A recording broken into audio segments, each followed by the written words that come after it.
अस्सलाम वालेकुम। कैसे हैं सब दोस्त? उम्मीद है आप खैरियत से होंगे। अगेन आज फिर हम आपकी खिदमत में हाजिर हुए हैं एक नई दिलचस्प डिजीज़ लेकर। तो ये पोल्ट्री की बहुत अहम डिजीज़ है, वाइड डिस्ट्रीब्यूशन है इसकी, लार्ज इकोनॉमिक लॉस है इसका। इसकी मिसाल ऐसे ही है जैसे wolf in a sheep cloth. और ये कोई पुरानी बीमारी है, नई नहीं है, but no coming with the new tricks. Mycoplasma इसे कहते हैं। तो माइकोप्लाज्मा से आप बहुत ज़्यादा लोग जो है इससे जानते होंगे। माइकोप्लाज्मा ये जो आम जो है ये पोल्ट्री की बीमारी है। इससे आम बर्ड भी मुतासर होता है, जितने भी परिंदे ख़ास किस्म के परिंदे वो भी मुतासर होते हैं, और पोल्ट्री के जो छोटे बड़े जानवर जो है ना वो इससे मुतासर होते हैं। अब माइकोप्लाज्मा में क्या होता है, नाक और आँख से जो है ना ये पानी वगैरह निकलता है। उसके बाद इन्फ्लेमेशन काज करती है, आपकी सांस की जो ट्रेकिया है उसकी इन्फ्लेमेशन होती है, और आपकी जो एयर सैक है उनकी इन्फ्लेमेशन काज करती है। ये बीमारी हर जगह मौजूद होती है, लेकिन कुछ एरिया खास तौर पर यूरोप वगैरह में ये बीमारी जो है ये बिल्कुल ख़त्म हो चुकी है, क्योंकि उनका स्ट्रिक्ट जो है ना ब्रीडर वैक्सीनेशन प्रोग्राम है। हर उम्र के चूज़ों को मुतासर करती है। तो और बेहद जो है ना ये लॉस करती है। अब अगर इसके कॉजेटिव एजेंट की बात की जाए, तो पॉजिटिव एजेंट इसका क्या है, माइकोप्लाज्मा है। इसमें दो तीन जो है ना वो अहम है जो कि पोल्ट्री को काज करते हैं। एक तो माइकोप्लाज्मा गैलीसेप्टिकम है जो कि आपकी सीआरडी काज करता है। और सेकंड जो है वो है आपका माइकोप्लाज्मा सिनोवियाई, जो कि सांस का मसले के साथ साथ आपके जो है ना वो लेमनस भी काज करता है, जोड़ों की सोज वगैरह भी काज करता है। और तीसरा टर्की में जो है वो माइकोप्लाज्मा मिलिग्रैडी है या मिलिग्रैटस है। तो आज हम सिर्फ इस पे डिस्कस करेंगे माइकोप्लाज्मा गैलीसेप्टिकम पे। तो ये जो क्लास है ये मॉलिक्यूल्स की इसकी क्लास है, स्मॉलेस्ट फ्री लिविंग बैक्टीरिया, इसमें सेल वॉल नहीं है। इसकी सरफेस प्रोटीन जो है वो स्विचिंग सरफेस प्रोटीन है, जिसकी वजह से ये जो इम्यून सिस्टम को धोखा देने में कामयाब हो जाता है। ओब्लिगेटरी पैरासाइट है, और इसकी हाई न्यूट्रिशनल डिमांड है। और जो इन्वायरमेंट में है, ये जो डिसइंफेक्टेंट वगैरह है इनसे भी ये जो है ना ससेप्टिबल है आम डिसइंफेक्टेंट वगैरह को, इन्वायरमेंटल चेंज की वजह से। अब जो हम आपको एक चीज़ और भी डिफ्रेंशिएट करेंगे, सीआरडी और सीसीआरडी में भी आपका डिफ्रेंशिएट करवाऊंगा। अब होता क्या है, इसकी ट्रांसमिशन क्या है? इसकी ट्रांसमिशन ऐसे ही है कि ये वर्टिकल ट्रांसमिटेड भी है, पेरेंट स्टॉक से भी ये ट्रांसफ़र होता है प्रोजनी में। और जो है हॉरिजॉन्टल ट्रांसमिशन भी है। हॉरिजॉन्टल ट्रांसमिशन वैसे ही है जिस तरह आपको बताया है कि आपके जो शेड के अंदर जो आमद रफ्त है, जिस तरह अंडे की गाड़ियां हैं, फीड की गाड़ियां हैं, उसके बाद आपके वर्कर्स की आमद रफ्त है, वाइल्ड बर्ड है, फुमाइट्स है, आर्टिफिशियल इंसेमिनेशन है, ठीक है, एरोसोल है, एक्सुडेट वगैरह है। तो ये सारी चीज़ें जो है ना ये इसका काज करती हैं। वर्टिकल जो है वो आपको बताया है कि ये थ्रू पेरेंट्स आता है। इंक्यूबेशन पीरियड इसका 6 से 7 दिन तक होता है। उसके बाद जो वाइल्ड बर्ड होते हैं ये भी इसका जो है ना ये काज करते हैं। तो माइकोप्लाज्मा गैलीसेप्टिकम जो है, अगर हम इसके कुछ देखें तो ये जो इम्यून सिस्टम को कैसे धोखा देता है, क्योंकि ये इंट्रासेलुलर है। इसकी जो मैंने आपको बताया सरफेस एंटीजन की वजह से क्या करता है कि ये जो इम्यून सिस्टम को धोखा देने में कामयाब हो जाता है। उसके बाद इसका जो सर्वाइवल रेट है वो मतलब कि मुख्तलिफ है, इन्वायरमेंट में पुअर है कह लें आप, ये वो जो है ना डिसइंफेक्टेंट के जरिए को। लेकिन जो डॉक्टर हैं या आपके वेटनेरियन जो काम करने वाले लोग हैं, उनकी अगर नोज में ये जरासीम है ये 24 आवर तक जिंदा रहता है, हेयर में 72 आवर्स है। उसके बाद जो वूल्स या फेदर्स वगैरह उनमें ये 96 आवर जो है ना ये जो है जिंदा रहता है।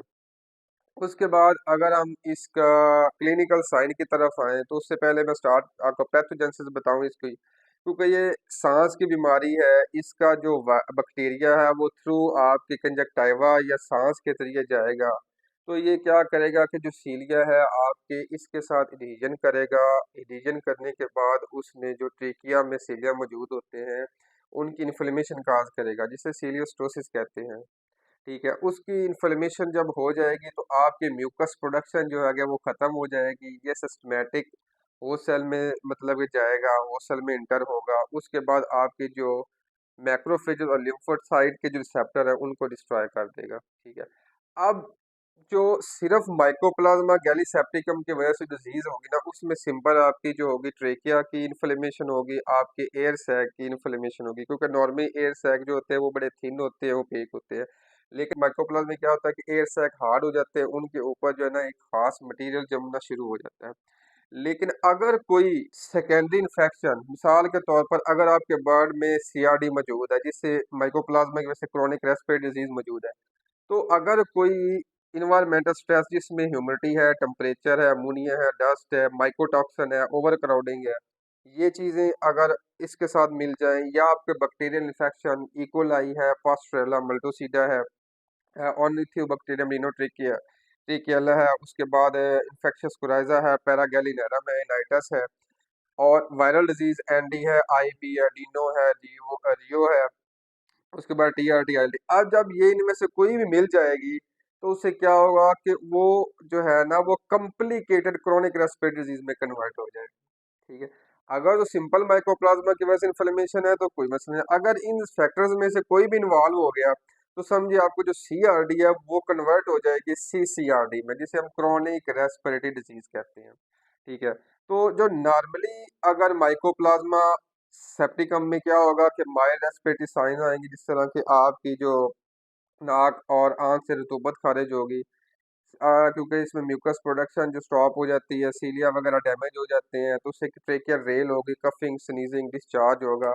और उसमें जो है दूसरा इसमें आपका वेट लॉस बहुत होगा, एग प्रोडक्शन बहुत ज़्यादा डाउन हो जाएगी। ठीक है। FCR आपकी डाउन हो जाएगी, बर्ड डाल डिप्रेस होगा। आपको पता चलेगा कि जानवर जो है ना, इसका जो है वेट लॉस हो रहा है और इसको कोई डिजीज़ है। अगर तो इसके साथ स्कैन इन्फेक्शन आ जाएगा, तो फिर इसके साथ मल्टीपल एयर सेकुलाइटिस हो जाएगी, पेरी हेपेटाइटिस हो जाएगा। ठीक है। और पेरिटोनाइटिस वगैरह इस तरह के जो है ना मसले मसाइल साथ हो जाएंगे। और तीसरा जो है, इसमें बर्ड जो है वो खास किस्म की आवाज़ें निकालेगा 5 से 6 दिन बाद, जो क्योंकि इसके साइन शुरू हो जाते हैं इन्फेक्शन के बाद, तो आप इसको इजीली जज कर सकते हैं। अगर स्कैन इन्फेक्शन आ जाएगा तो वही चीज़ें सेकुलाइटिस, हिरपेराइटिस, पेरी हेपेटाइटिस और अर्थराइटिस भी हो जाती है, और साल्फिंजाइटिस भी हो जाती है। अच्छा, अगर तो हम इसकी पोस्टमार्टम क्लीनिंग की बात करें, तो सबसे पहले हम क्या देखेंगे कि जानवर देखेंगे, उसके नाक, नोज वगैरह हल्की फुल्की स्वेलिंग भी हो सकती है, उसमें रतूबत खारिज होगी। तो जब हम उसको डाइसेक्ट करेंगे तो सांस की नाली में आप देखेंगे कि आपको जो है ना क्रीम नुमा मादा जो है केजियस प्लेग टाइप वो नजर आएगा। उसके बाद जब आप उसको उसका चेस्ट ओपन करेंगे, तो आप देखेंगे कि एयर सैक की जो है ना इन्फ्लेमेशन होगी, वो हार्ड हुए होंगे।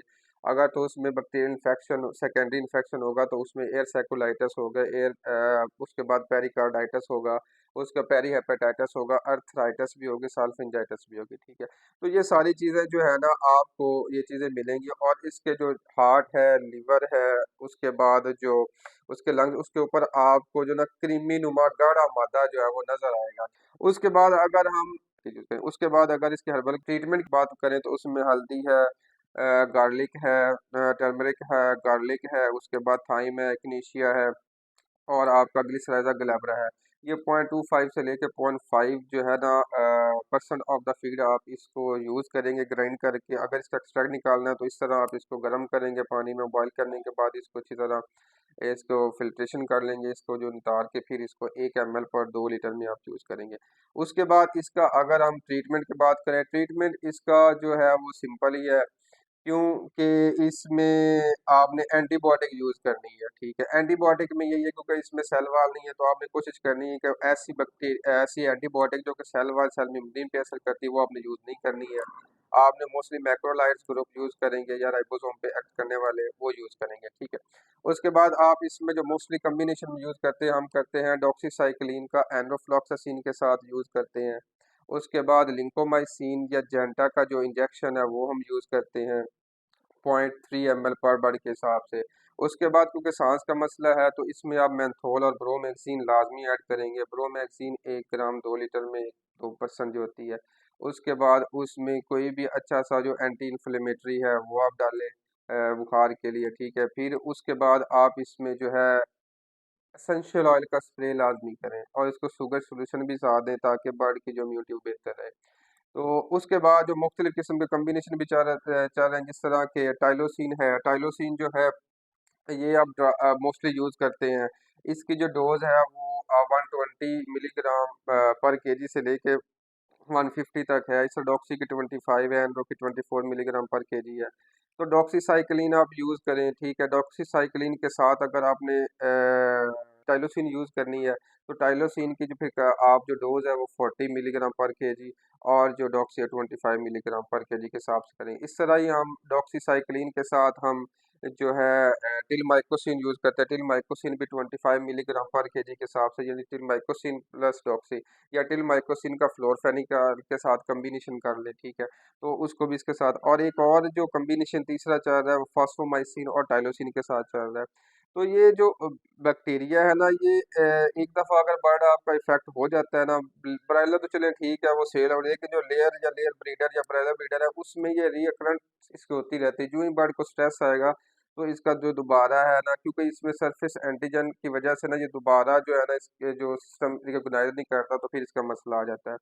तो क्योंकि सीवियर एग प्रोडक्शन ड्रॉप होती है, लेमनेस आती है, तो फिर हर महीने हमें इसका कोर्स करवाना पड़ता है टाइलान का। वो मुख्तलिफ उसकी डोज है, 500 मिलीग्राम पर टन से लेके 1.5 केजी पर टन के हिसाब से हम यूज़ करवाते हैं।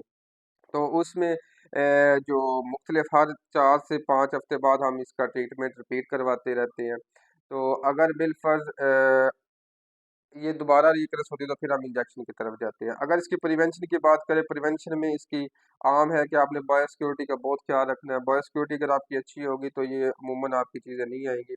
और तीसरा जो वैक्सीनेशन, वैक्सीनेशन में आपने मोस्टली जो है ना पेरेंट जो है, जिसमें ब्रॉयलर ब्रीडर है या लेयर वाले हैं, ये बहुत ज़्यादा जो है ना वैक्सीन करवाते हैं। तो उससे क्या होता है, काफ़ी हद तक ये कवर, लेकिन बाज़ औक़ात आपके पेरेंट्स फ्लॉक इफेक्टेड होते हैं, जो कि बर्ड में जो है ना विदन जो है ना फर्स्ट 3 वीक से जो इसके साइन शुरू हो जाते हैं, अमूमन सेकंड वीक से भी शुरू हो जाते हैं।